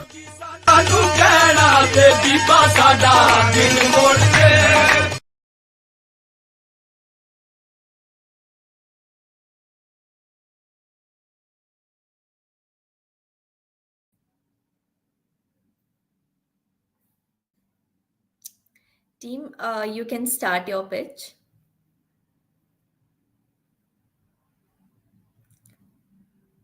Shreya, you're on mute and your audio is not visible currently. Can we just take 1 minute? Actually, the network is not stable right now, so we're actually trying to just start the presentation. Just if you may. All right, Shreya.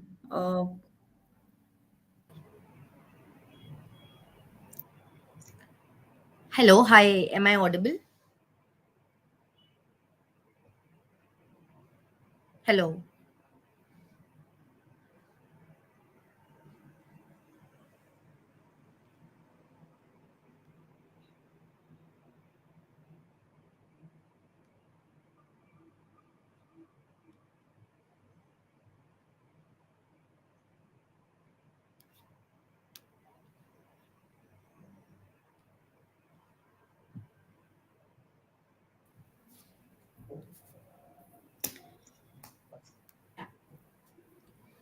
Am I audible? Hello. Team, you may please share your. Yes, you're audible. You may please share your Yes, presentation and start. Is it visible? I have just shared the presentation. Yes, if it's the first slide is visible. Yes, okay. So, hi everybody. My name is Anushka Asthana and I'm with my team Charche. So, the journey for Charche began in 2022 in Nagloi, Delhi. So, central idea behind Charche was that we want to make art accessible to all and not only to privileged. It took us 6 months to make it a profitable venture, but due to some operational issues right now, it is not working. So we thought, why not take this platform digital? And hence we introduced, hence we thought of introducing Charche as an app. So within Charche, we have four segments: Bhook, Zid, Khwab, and Rafaqat. Under Bhook, we'll be targeting all the artists who are in need for financial aid. So what we'll be primarily doing is we'll be getting them funds via production houses, or there are a lot of corporate people who are interested in funding with a definite return on investment. If we talk about the total addressable market for Book, it's around $2 billion. And if we talk about the SAM, it's around 50 to 60% of the total addressable market. And we can capture around 5 to 7% of the entire SAM. Now, coming to our next segment, which is ZID. So this will act as an aggregator for artists and spaces. What by acting as aggregator I mean is that there are hosting spaces which want footfall on their which uh, which want footfall, and there are people who are looking for uh, opportunities to perform.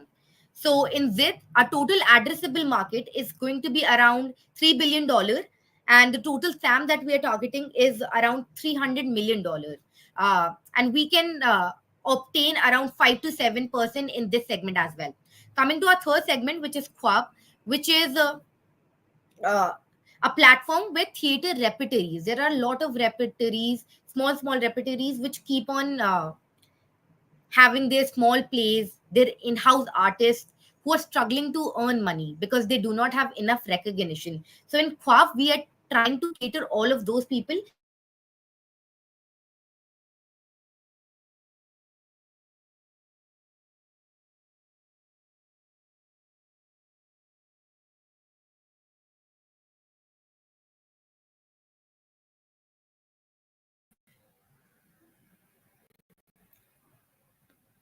Uh, Team, nobody's voice is audible right now. I think your screen is stuck. And also, you can change the slides wherever required. We're still seeing the first slide.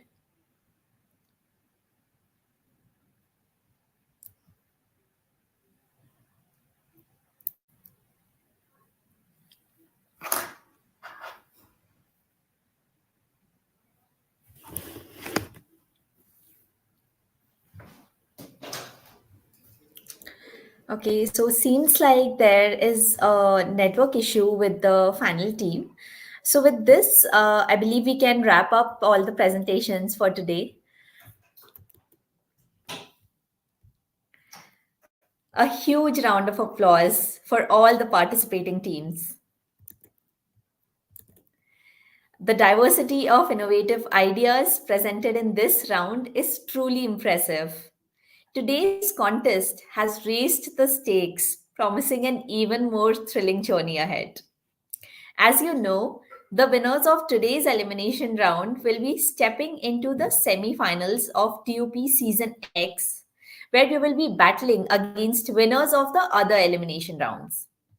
Now, as we build the suspense around today's winners and runners up, you will have to hold on to your excitement just a little longer. Rest assured, the results will be announced on our social media handles shortly, so keep those notifications turned on. As we wrap up this elimination round, we want to extend our heartfelt gratitude to the jury for their insightful questions on all the ideas presented today. A big thank you to the audience and the participating teams for creating such an interactive and exciting event with your visionary ideas. You all were fantastic. With that, this is me, Nikita, signing off for today. Keep following us on our social media handles and stay tuned for further updates. We will see you soon at the TUP Season X semi-finals. Until then, take care and have a great day.